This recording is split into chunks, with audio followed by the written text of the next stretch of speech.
今日食乜餸？阿傾同你諗掂佢。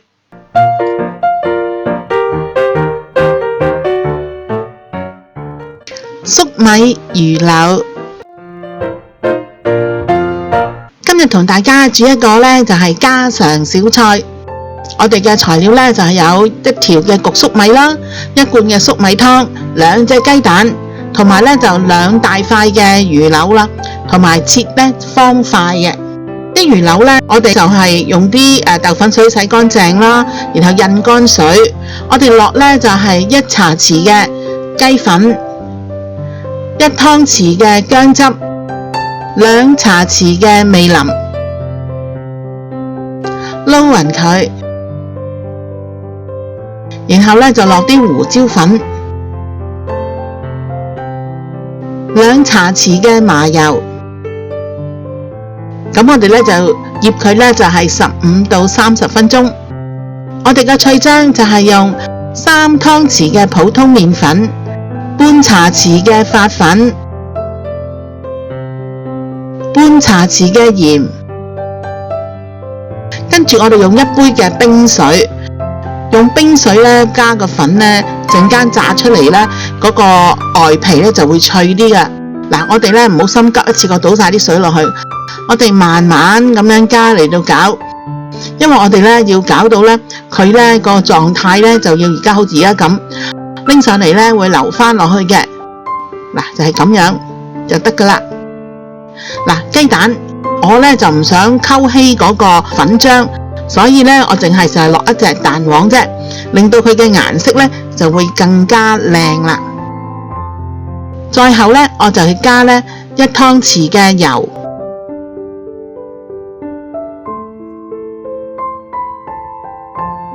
個焗粟米呢，我哋就咁樣切開佢，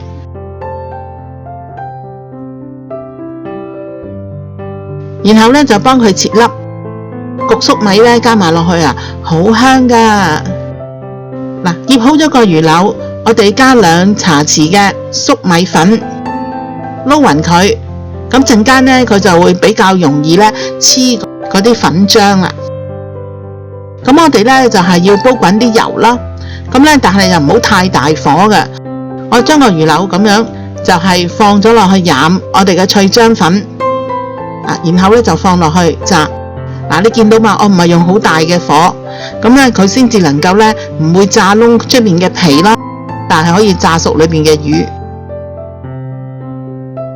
由佢慢慢炸，炸到你見到呢，佢呢一邊呢開始脆啦，咁你先至反轉佢炸另外一邊。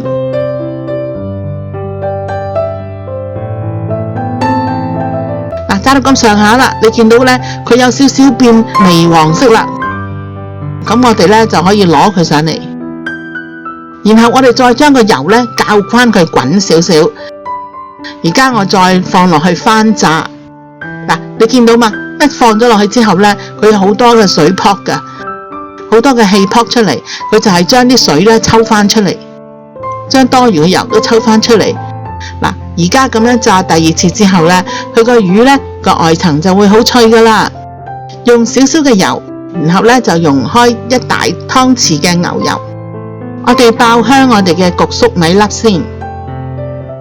哇，牛油加粟米真係冇得彈嘅。嗱，再加埋我哋罐粟米湯，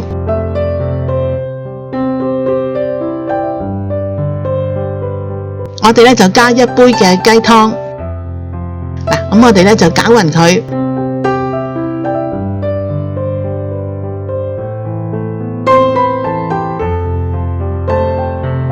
咁而家呢，我哋呢可以加個蛋黃落去，撈勻佢。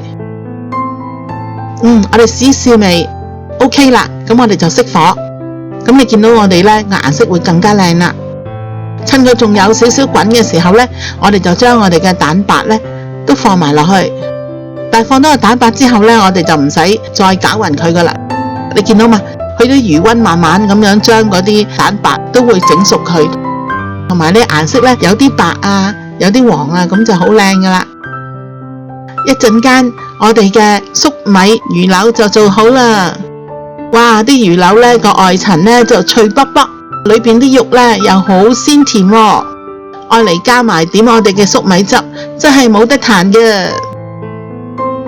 想知我下次煮啲咩？快啲訂閱我嘅頻道啦！記住同你嘅朋友分享啊！